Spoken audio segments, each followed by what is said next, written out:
everyone. I want to welcome everyone to our October Lunch and Learn.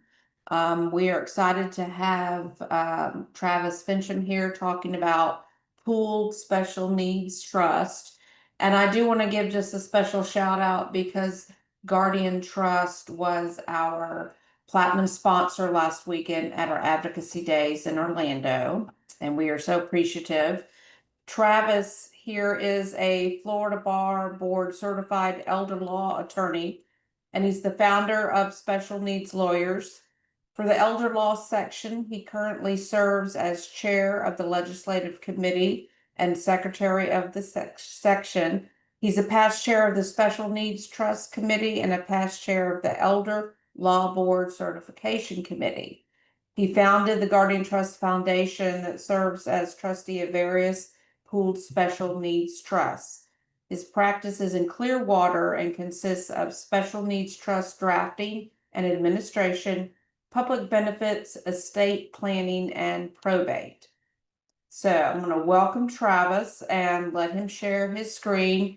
If you would like to put questions in the chat, we can try and touch on these as we go, and then we will open it up at the end for some questions and answers. Thank you, Dina. You seeing my screen okay? I know we looked at it before. It looks good. Yes.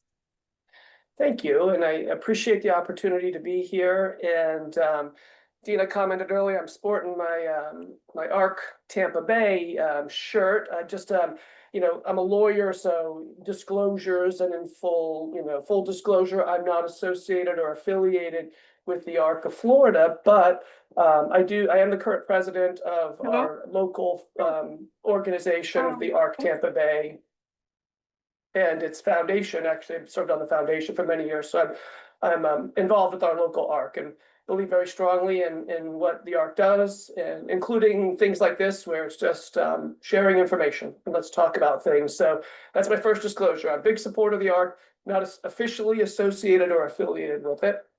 I'll have a couple of more little disclosures as we go through, because as Dina mentioned, I am involved and helped found what's called the Guardian Trusts and the Guardian Trust Foundation that is involved very heavily in the special needs trust world. And so we'll talk a little bit about that.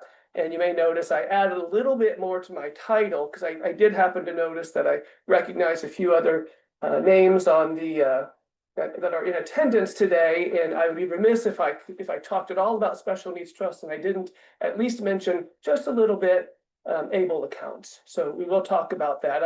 I hope, and if you haven't yet, that you have a full session probably devoted to the ABLE account. So I'm going to assume that you've maybe had some discussion, have a little bit of background, but I think that they're so interrelated and connected that I actually need to mention them a little bit. So this is my law firm. We have 4 attorneys, all board certified in elder law, the only firm in Florida that has that many, and we all kind of specialize. But you might say, kind of, why are you elder law? Well, a lot of the things we're going to talk about today, like special needs trusts, but in particular benefits, federal benefits, state benefits, they're very similar benefits that we have for our younger people with intellectual and developmental disabilities as compared to programs for our elders who need long-term care. There's Social Security benefits, there's Medicare, even for young people, and there's Medicaid and other things that we're going to talk about. And so we're the closest that we really have to being special needs attorneys, but my firm is Special Needs Lawyers. And even though we all do elder law, and we deal with the nursing homes and long-term care, we're dealing a lot with the younger population, and that's intentional. I've been working with this I started the Guardian Trust Foundation in 2002. So we're in our 24th year of that foundation being operating and basically handling and overseeing a very specific category of special needs trusts that we'll talk about. So I've been in the field for over 30 years, but really focusing on the trust administration for 22, and then 23 years. And then also 21 years ago, I had my second child, whose name is Lillian, who has Down syndrome. So that also got me right into the midst of the special needs community. And I said, I really want to still do the elder law stuff, but I want to get into some of the younger population. So I do a lot of work with families and estate planning, which we can talk a little bit about, and in particular, special needs trust, which is kind of what we're going to focus on today. So I'm going to leave time at the end. We've got a really good crowd. Appreciate you all spending your either early afternoon or the last hour of your morning if you're up in the Panhandle with us. So, but I do want to probably leave questions until about the last 15 minutes. You can certainly put them into the chat, but that way I can kind of get through my material. Gonna leave time at the end. So we'll talk about those things. So, see if I can't mute people. So hopefully somebody else can mute if we need to. So kicking off, start about special needs trusts. General category overview. What are special needs trusts? What do they do? Well, they are generally designed to benefit an individual with some kind of a disability. It could be an age-related disability like dementia, or something that we might have later in life. It can also be conditions that we're born with, developmental disabilities, intellectual, doesn't matter. There's all kinds of things, that can affect an individual, but there's a person at the center of it with some kind of a disability, some kind of a special need. And so that's kind of one of the things that sets it off from your just general support trusts. There's lots of families that are very wealthy, and when they pass away, they just set up trusts for their kids and they get income streams. I draft trusts like that. We draft trusts that, one of them that we like is to match income that the child earns, so that they're not a trust fund baby, but if they go out and work and they produce, income on their own, the trust can double that. How great would that be if we all had something like that for us as we were getting going in our working lives, that you work really hard, the more you earn, you're just going to have a multiplier to it. So there's lots of different types of trusts, but here we have an individual with a disability, and that's going to pretty much be an all special needs trust. If it's not, then it's just maybe a different name. It could still have similar provisions, but it may be called something else. For the majority of programs, though it's not required, most of these people are going to either be seeking eligibility for some kind of a public benefit, or they may already be on a program, and we're trying to maintain it. And that's one of the things. So this public assistance programs is a really important matter to understand before we can even really talk about special needs trusts. So I'm going to talk a little bit about some of those programs and how and when they might apply. And here I think is the general also gist of a lot of trusts, but in particular special needs trusts. We're trying to enhance the quality of life of the individual. The idea with a special needs trust, if we have someone on a Social Security program that's giving them a monthly income stream, or Medicare at the federal level, or a state medical program like Medicaid, we're trying to let those programs do everything they can do. And then the trust is going to add on top of that.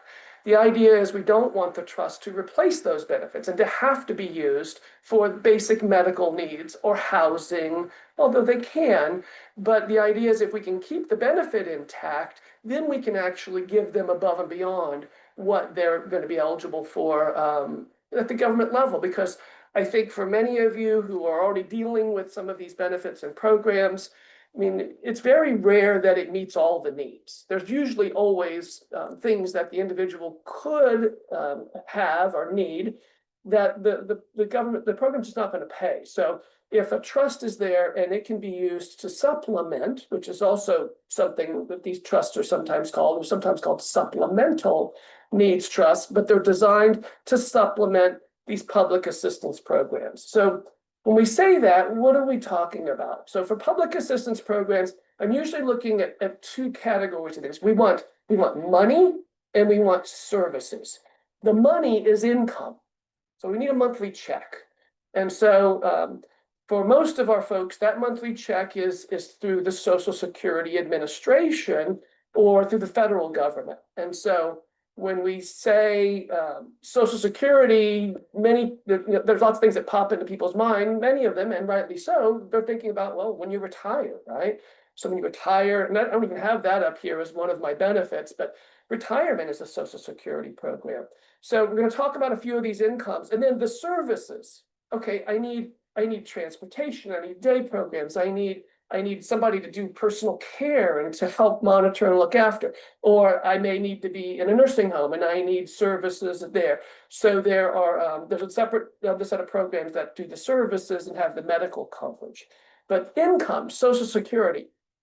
So again, retirement isn't even one of my programs up here, but retirement is very similar to this Social Security disability insurance, SSDI. Because when we work and we pay our taxes, some of it they take out, of course, it goes to general revenue, which is to help the government function, but we also put some money into the Social Security Trust Fund, and we put some into the Disability Trust Fund. That's part of that FICA stuff that's taken out. And so what that means is if we pay enough into the system, and then we either become old enough and retire, whatever that age is, it used to be 65, it's been steadily going up, it's now like 68. But and now you can retire early at 62, you can wait until you're 70. So it got all confusing when it used to just be 65. 65 was easy. You got to be 65, you've worked enough and you have enough quarters or credits, you start getting some of that money back out that you put in. And depending on how long people live, sometimes they get back a lot more than they put in. Sometimes they get back nothing that they put in, especially if they pass away before they reach retirement age. So those people that pass before retiring, all that money they've paid into the Social Security system is just basically gone, unless they have some other family members who can actually receive benefits through Social Security. So when we pay our taxes, it's going into retirement for us, but it also can result in benefits for our families.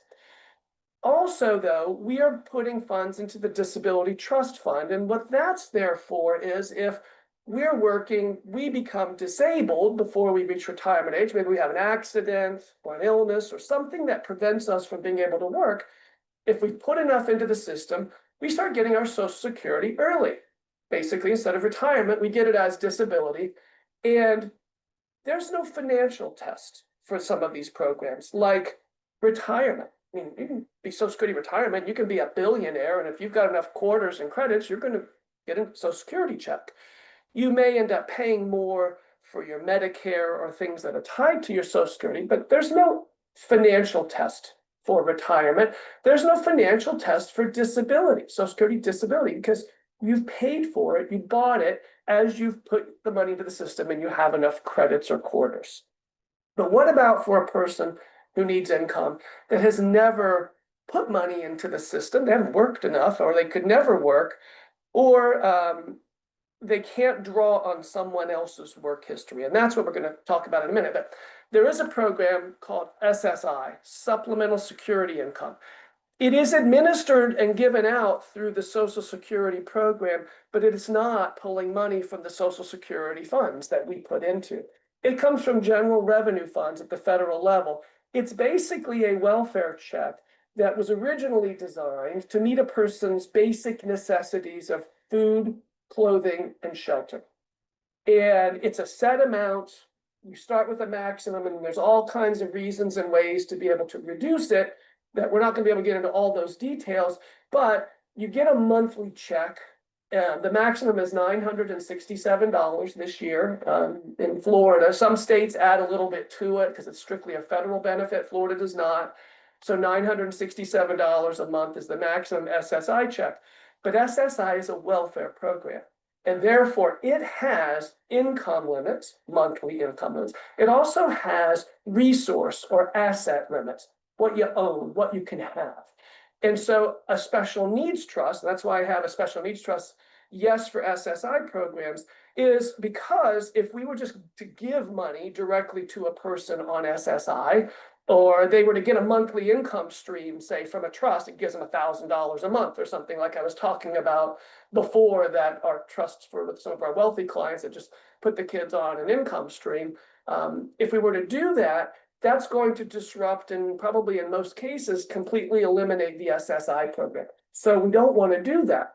So if there's money that's going to be there for this beneficiary, either family money that would normally be inherited, or they come into some money on their own, we'll talk about that in a few minutes, a special needs trust would be helpful there.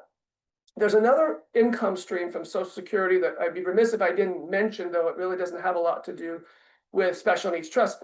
It's this disabled adult child benefit.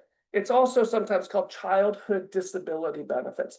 This is a benefit where an adult, right, child, really should say son or daughter, because adult child is kind of, but that's what it should be, an adult son or daughter can actually draw on a parent's work history. And so there's a whole process for that. Hopefully, you're aware of it if you have a child with special needs, especially as that child gets older and as the parent either retires and starts drawing Social Security on their own, or if the parent starts to become eligible for disability because they become disabled themselves, or they pass away, retirement, disability, or the passing of a parent who has paid enough into the system to vest in Social Security, retirement, and disability, also is vesting in the system to get an income stream for their adult child who has never worked and has a disability that occurred prior to age 22. So there's all these age 18, 22, 26, 46. There's a lot of different ages that have certain milestones tied to them. The disabled adult child benefit is age 22, which again is most of our developmental disability kids. It's from birth or something that happened very young. And so if the parent starts drawing Social Security, triggers a benefit for the child, and that's because it's based on the parent's work history. There's no financial test for that. So you don't have to have a special needs trust in order to get this disabled adult child benefit. So not every government program would necessitate a special needs trust. On this screen, from the federal government income streams, it's the SSI program, Supplemental Security Income. And for a lot of our kids, that's the only income that they're going to be eligible for between the ages of 18 and when one of those events occurs with the parent. They retire, become disabled, or die. In that in-between period, parents not disabled, still working, not drawing benefits, the kids are eligible for the SSI until one of those other things happens with the parent. And then sometimes we go off of SSI completely if this amount they're eligible for on mom or dad's work history is over the maximum SSI figure, which again, this right now is $967. And so sometimes they could be eligible for $1,000 on mom and dad, in which case their SSI would at that point go away. The other benefits I want to talk about, not just income, is the medical coverage and medical benefits. So most of you probably know basically what these are. Medicare. And Medicare is the one that's tied with Social Security and retirement, right? So that still is 65. So they didn't change that. So, individuals who work, pay enough into the system, once they have enough quarters, once they turn 65, they become eligible for Medicare medical assistance. Pretty good coverage. Isn't 100%, 80% for most customary things. So we have a supplement or a secondary, but Medicare also, though, because you've earned it, you paid into the system, it has no financial test to it. So you can be wealthy and still get Medicare. If you have a lot of income and you're still working on Medicare, your premiums may be really high for Medicare Part B, but you still get Medicare. You get Part A and you have a prescription card. It's the Medicaid, the aid programs. Medicaid is administered at the state level. Medicare is a strictly federal program, and it moves with you from state to state. Medicaid is funded predominantly from the federal government, and it varies from state to state as to how much of their Medicaid funds come from the federal government. In Florida, we're about a 2/3, 1/3. So about 2/3 of our Medicaid dollars come from the federal government, and a third comes from Florida. But the federal government sets a lot of the rules and requirements in order to receive and pull down those federal funds. So Florida has to put some funds in, and Medicaid can mean a lot of different things, but and by that I mean it can be there's Medicaid for children who are just low income. There's Medicaid for pregnant women, so they get prenatal care. There's family Medicaid, which actually has no asset test. It only has a monthly income test. There's also just general health insurance Medicaid. But Florida did not expand Medicaid under the Affordable Care Act. So in Florida, to get Medicaid, you have to have some other category of eligibility that pulls you in. A minor, pregnant, parent of a minor child, or family of a minor child. But if you're an adult with no children and you're not disabled and you're under the age of 65, you can't get Medicaid in Florida because we didn't expand it. So you typically have to either be over 65 or disabled, which a lot of, again, our population with the intellectual and developmental disabilities are going to fall under the disability category, which would get them health insurance. In fact, they're related to these programs. In Florida and in many states, if you get SSI from the federal government, you automatically get Florida Medicaid health insurance. It's automatic. As soon as the federal government says you're eligible for SSI, they send a notice to the state of Florida and you automatically are enrolled in Medicaid. You don't have to apply, you don't have to deal with the state of Florida at all, automatically on. But what about for people who don't get the SSI? So you have to either apply for Medicaid separately, and then there are programs where the state of Florida, remember I said the federal government sets a lot of the rules if they let the state pull down money for Medicaid. Well, if the state wants to get some of those rules waived and get an exception to the general rule, they have to go back to the federal government and say, hey, we know that this is the basic rule and requirement, but we want you to waive that particular rule. And then we want to still, pull down the federal funds. And if the federal government says, okay, we'll let you do that, those are called our Medicaid waiver programs. And our primary Medicaid waiver program that impacts the population we're dealing with here is, I think it's still called the iBudget program, but it's also the program administered through the Agency for Persons with Disabilities, APD. And so there's a special waiver that's been carved out for people who meet the definitions for intellectual and developmental disability. You got to have one of the diagnoses under Florida statute. And unfortunately, there's a lot of others that don't fall under those categories. So we're constantly kind of struggling with whether you can even get your foot into the door of the program and qualify with the proper diagnosis. But certainly Down syndrome and cerebral palsy and intellectual disability, which is an IQ score, all of the services, basically, a lot of them that the ARCs will serve, and they're defined in the statute, but there are these waiver programs. But because it is an aid, Medicaid, they have asset limitations as to what you can own, and they also have monthly income limits. So again, if we've got a person who might be eligible for one of the Medicaid programs, including the waiver program or the SSI program we talked about before, those are the primary programs that have income and asset limitations that we can't, we just can't leave money directly to the individual. In fact, for the SSI program, which is the most limiting and restrictive, the resource limit is $2,000. So if you have more than that, you're not going to be eligible for the program. Not everything counts, and we can talk a little bit more about that. But so if we're talking about eligibility for SSI and Medicaid, not only do they have medical and income and diagnostic concerns and questions, but let's assume that we get past all that. I mentioned that there's a resource test. So it's both income and assets that they talk about. And the other thing they don't let you do is they don't let you have some money or receive some money and then just say, oh no, it put me over the $2,000. Here, take my money, just give it away. Give it to mom and dad or give it to someone that they know or trust. If you gift or transfer assets in order to either become eligible or stay eligible for SSI and these Medicaid programs specifically that we're talking about. There are some Medicaid programs, I'm not going to get into, that you can transfer assets and there's no waiting period. But for that waiver program I was mentioning, serving people with developmental disabilities, transfer penalty. And SSI, there's a transfer penalty. And then here's the other, now we're to the kind of the point of our discussion, but I felt like I needed to lay the groundwork. As a general rule, if a person has a trust, that's going to count as an available resource. In particular, if it's their money that they didn't say, well, I want to go ahead and put it into a trust. Back in 1993, so we're quite a ways since, but the federal law was changed where before that, people were kind of setting up trusts and then saying, well, now I can't access my money. Therefore, I need to go on to the Medicaid program and it'll pay for my nursing home or my long-term care expenses.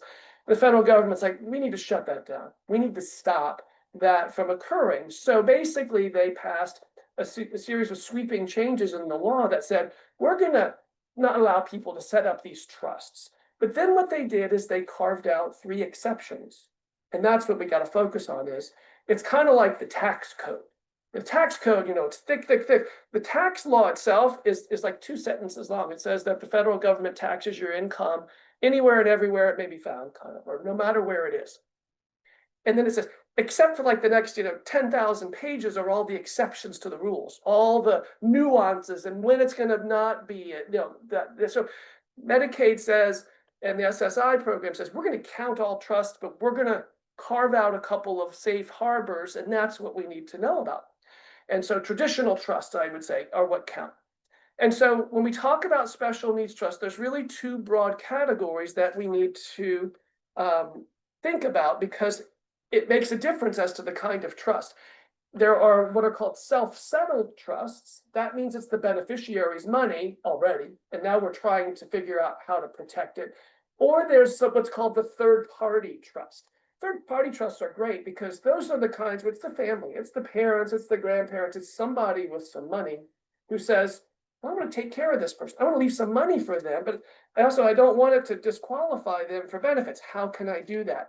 So that person can set up a trust, and as long as it meets some basic requirements, and we'll talk about that in a second, it does not count for SSI and Medicaid purposes.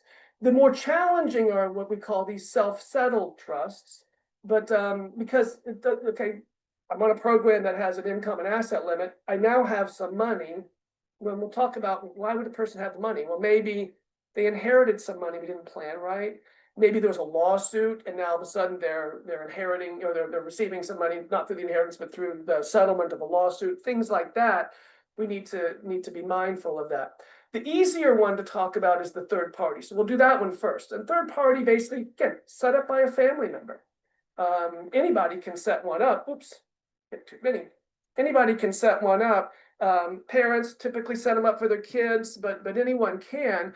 And we sometimes will do that because we know that there are other family members, an aunt or uncle or grandparent who says, I want to leave some money to my special family member here.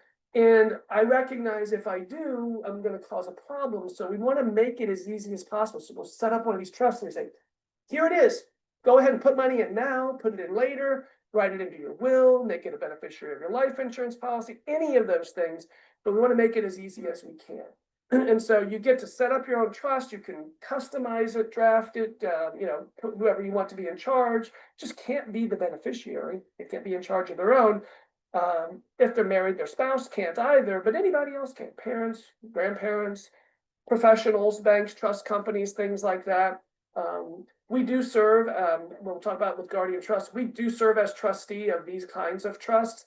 We like to work with family or have somebody else, and I like to maybe be the attorney that's advising, but if there's nobody else to do it, and we can't find a corporate or a professional trustee because it's just not big enough, that's our big challenge is there's very few institutions that will serve as trustees of these kinds of trusts, and they have pretty significant minimum fees.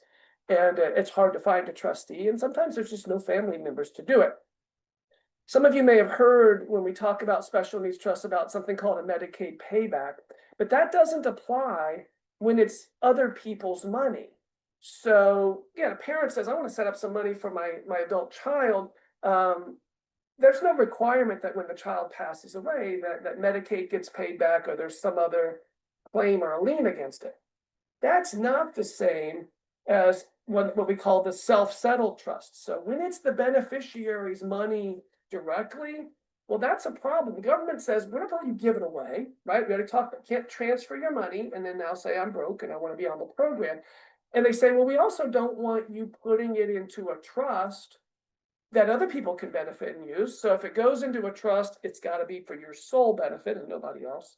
But also, if you don't spend all this money and you've been on Medicaid all this time, we don't want you giving it away after you die. So the self-settled type trusts, when it's the beneficiary's money, that has a Medicaid recovery or a payback to it. So that can be a disadvantage, but hey, it's pretty good. You got to keep this money and you stayed on the program. You don't want to be greedy here, right? Okay, that's fine. So then let's just plan to use it. And let's give that person the best possible care and quality of life we can. And if there's nothing left when they pass away to give, then probably did a pretty good job.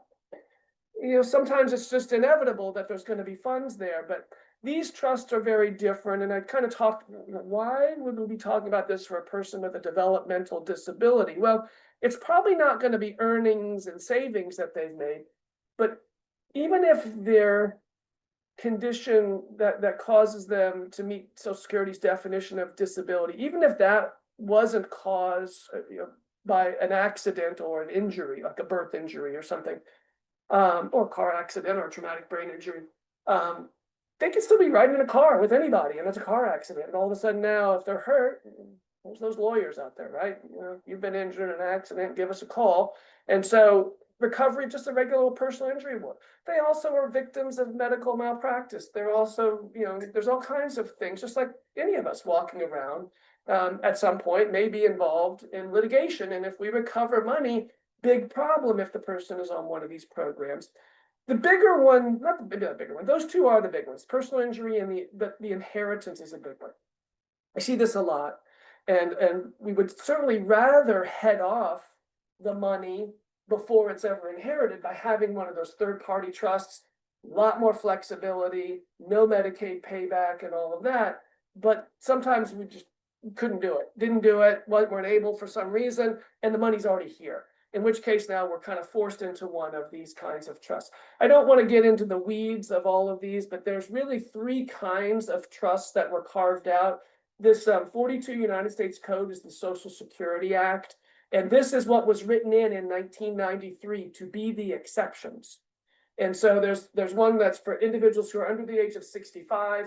All of these have a Medicaid recovery and a payback aspect to it, right? Because they're all beneficiaries' money going in. But I'm not going to really talk about the qualified income trust. This is a specific type of special needs trust for an individual who's in one of the long-term care or waiver programs, and their monthly income is a little bit over the monthly limit, which is $2,901 right now for this year. It's an odd number, $2,901. But we do see some people, like with a pension and Social Security, that are receiving that, but they're more usually in the nursing home and long-term care and elderly population.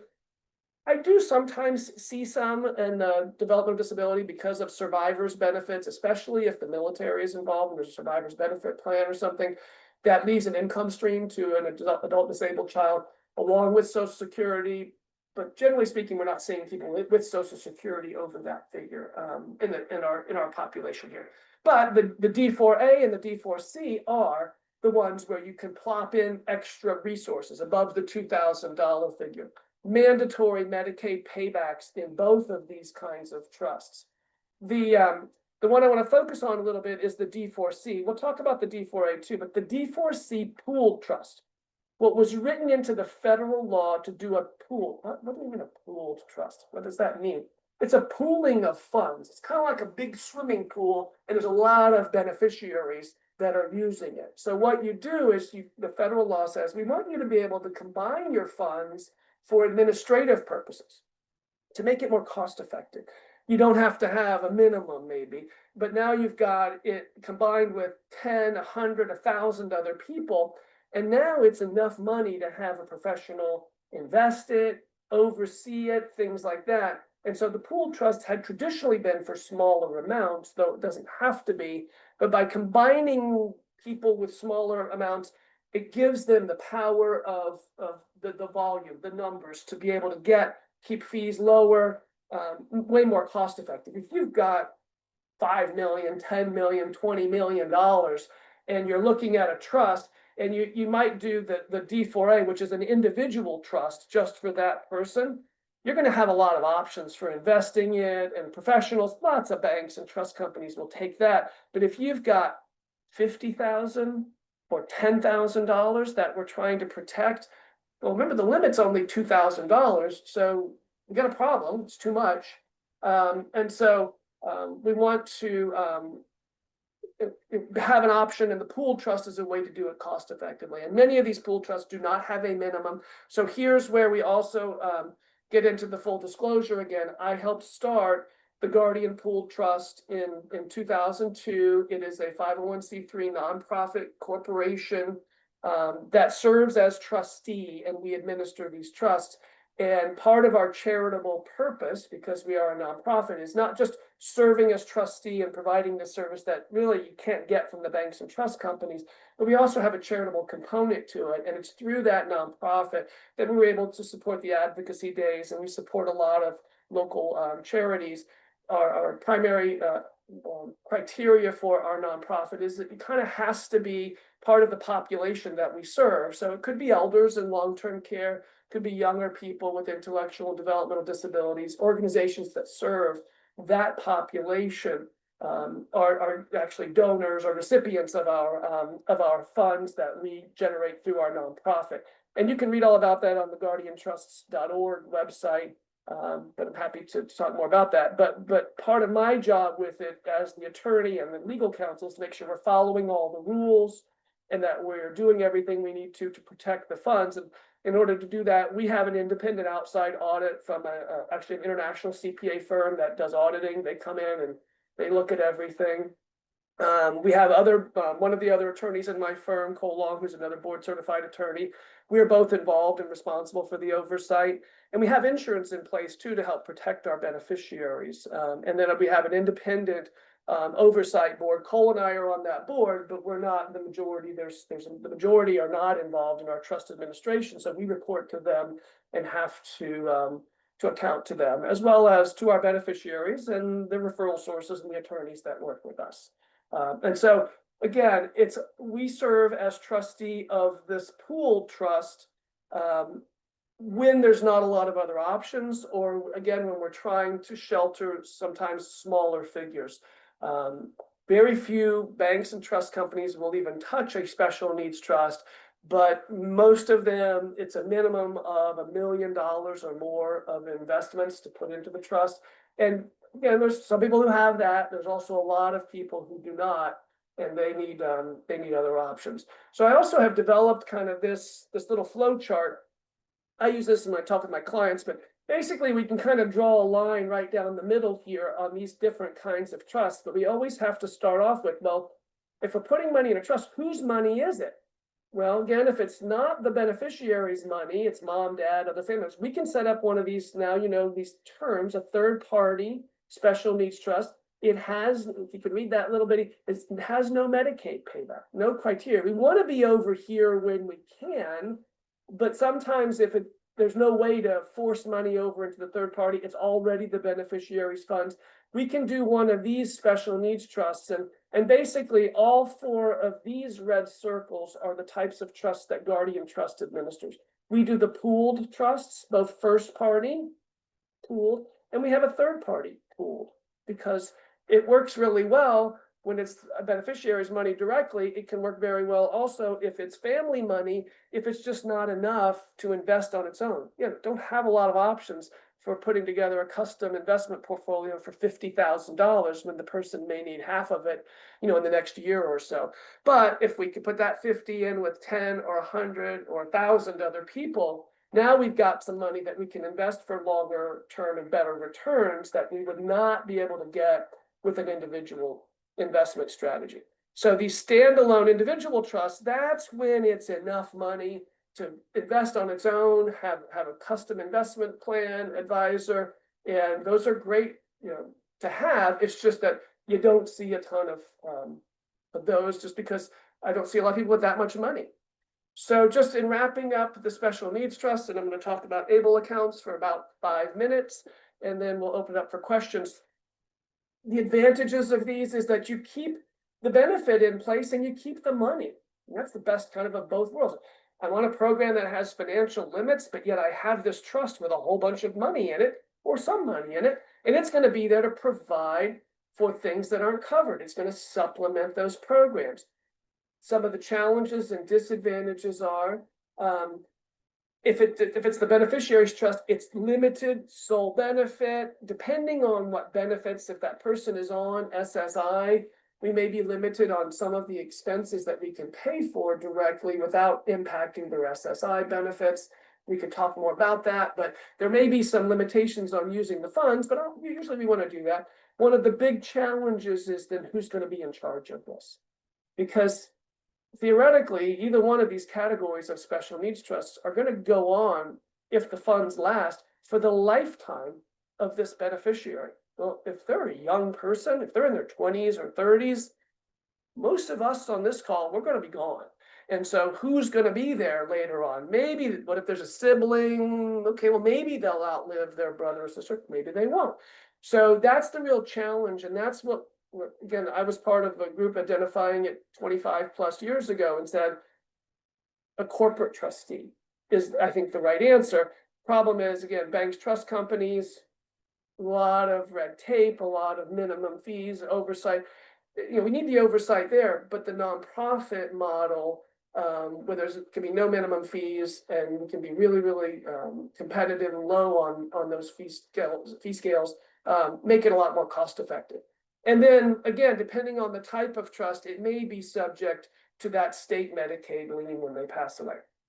So real quick, because I saw that Mr. Finch was on the call today, and I'm going to make sure that I mention ABLE accounts. So I don't know, Dina, have you had a program about ABLE accounts? I'm sorry to put you on the spot. Have you already had this discussion to this group or no? Yes, so we've Yeah. had it twice before with John, usually about Okay. once a year. We will ask Okay. him nicely to get on and. Has it been a while? Has it been a Yeah. while? Or did you do one recently? I think we had it earlier this year. You know, we're in Okay, I'm October, only so gonna just talk real briefly, because there may be some of you who didn't hear that, but if not, you may be able to, if you haven't recorded, you may be able to go back. But ABLE accounts, achieving a better life experience, have been around since 2014 at the federal level, 2016 here in Florida, and they are a complement, and in some cases, I think, an alternative to a special needs trust. So again, we're trying to find a place to park some money for a person who's on a program that has a limitation, SSI or Medicaid.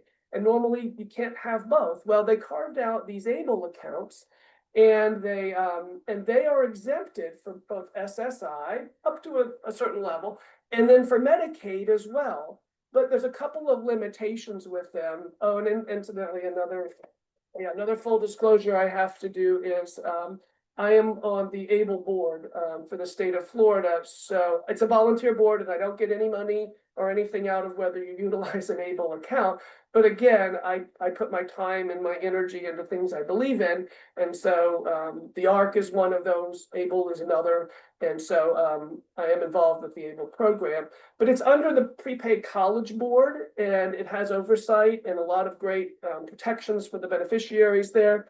And they still are waiving a lot of their administrative fees. You pay a small investment management fee, but you can't get it anywhere else out there.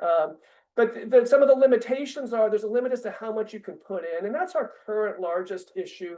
You know, as opposed to a special needs trust, because if you've got 30 or 40 or $50,000, you can't pop it all into an ABLE account all at once, generally speaking. This year, there's a $19,000 contribution limit. There's some exceptions to that if the person is working, but the benefit is that it grows tax-free as long as you use it for certain qualified disability expenses. And I've got my second to last slide. I talk about, explains what those are, but basically you can put money in there and it can kind of grow and be used for really just about anything the beneficiary needs.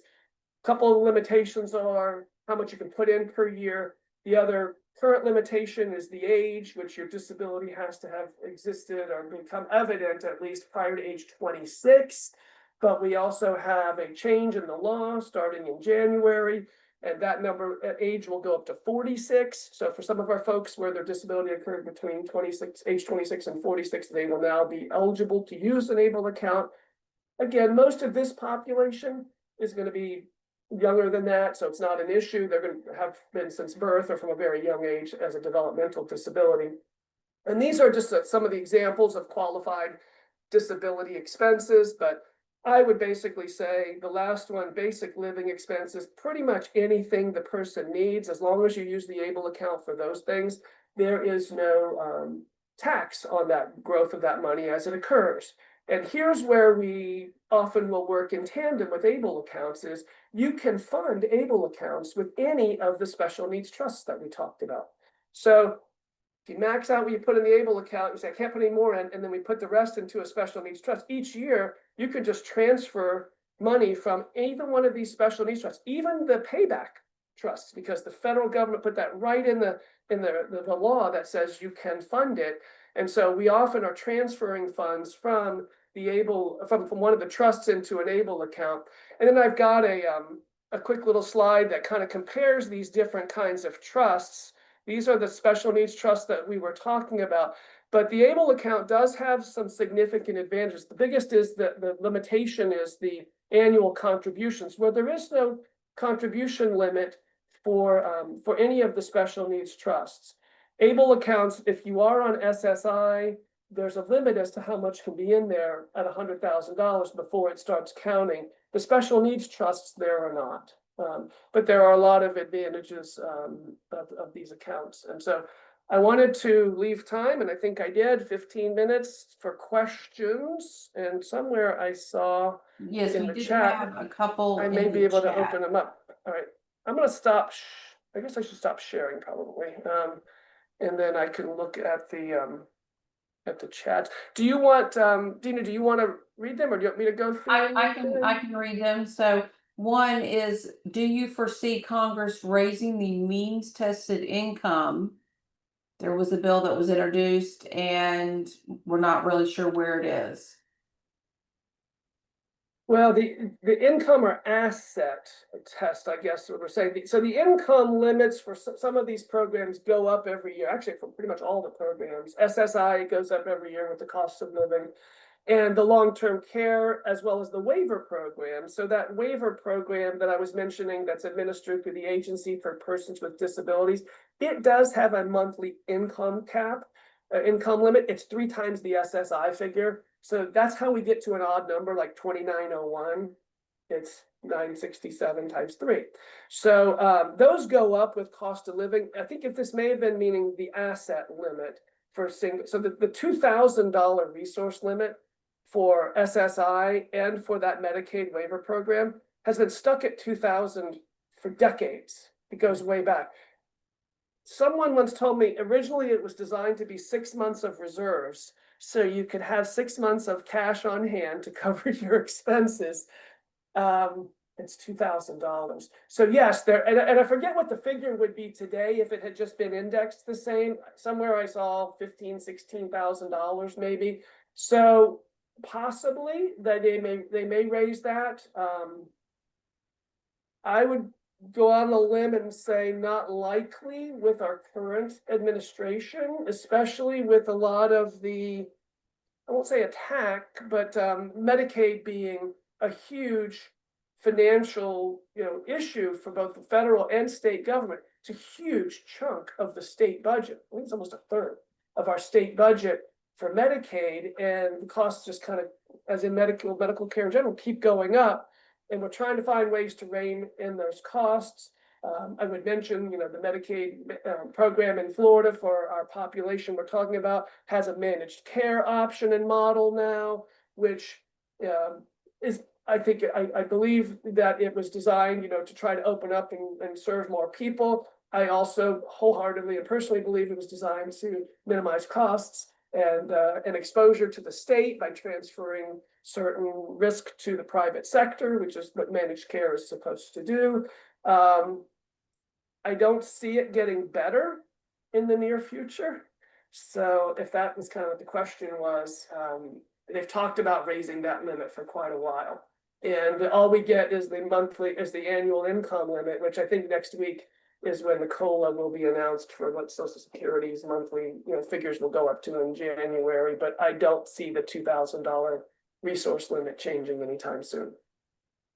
Which is unfortunate. Another question. But that's also why but we have these other options. The nice thing is we have options. So it's like, okay, you say, well, I need to be able to save more than $2,000. Well, you can now. You have ABLE accounts and you have special needs trusts. So what's the difference? If they raise it to $15,000 in resources, you can have, depending on the program, you can have over $100,000 in an ABLE account. If you qualify for ABLE, just use that. And I know it's a pain to have to keep watching your bank account and keep it below 2, but the ABLE account, you can link it to your bank account and you can move money right out of the account. It kind of happens instantly. So it's not like I'm touting it, but it is a great option for people who say, well, we should have more of a resource limit, well, you have an option for that. Okay, so Dina. one question is, does Medicaid have a look back if funds are transferred into an ABLE account? Good question. The answer is no, they do not. That's another exception. So going into any one of those three special needs trusts that we talked about, the D4A, B and C, the pooled trust, no transfer penalty. Also going into an ABLE account, there's no transfer penalty. And I didn't differentiate it or kind of explain it this way, but an ABLE account is like both kinds of special needs trusts. You can put the beneficiary's money in, or family can put money in. So it's third party and first party, whereas on the other trusts, you really can't mix and match. You'd have to have one or the other, or have them separate. An ABLE account, the beneficiary's money can go in. And even if you say, well, I want to give my kid on SSI or Medicaid $5,000 so they got some reserve, I can't give them the $5,000. That's a penalty, not penalty, that's now counts as an asset. But I can put it into an ABLE account, and that is not income to the beneficiary either. So there's no transfer penalty if the beneficiary puts their money into the ABLE account. There's also no gift or income that's counted if money is put into an ABLE account by someone other than the beneficiary. So for a special needs trust with your company, is there a minimum deposit?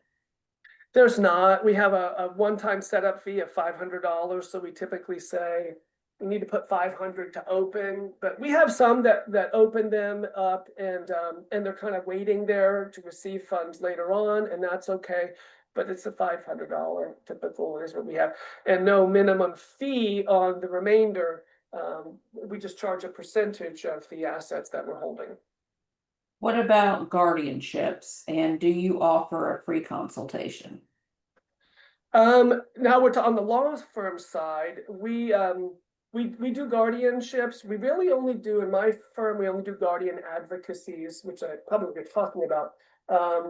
I don't do guardians for people in their 70s and 80s with Alzheimer's and dementia. There's plenty of attorneys that do that. I only do the Chapter 393 guardian advocacies for people with intellectual and developmental disability.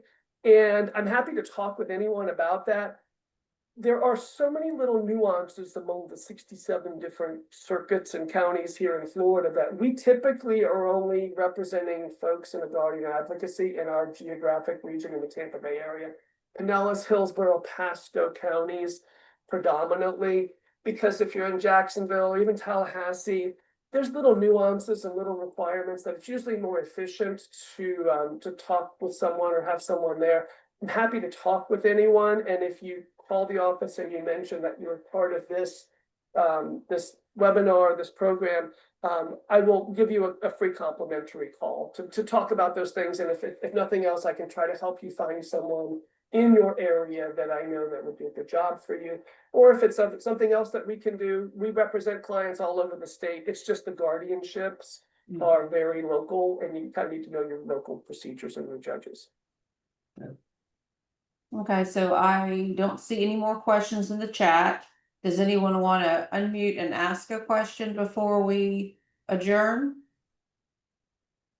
We will be sending out a copy of the presentation so that everyone has this information and Travis's contact information.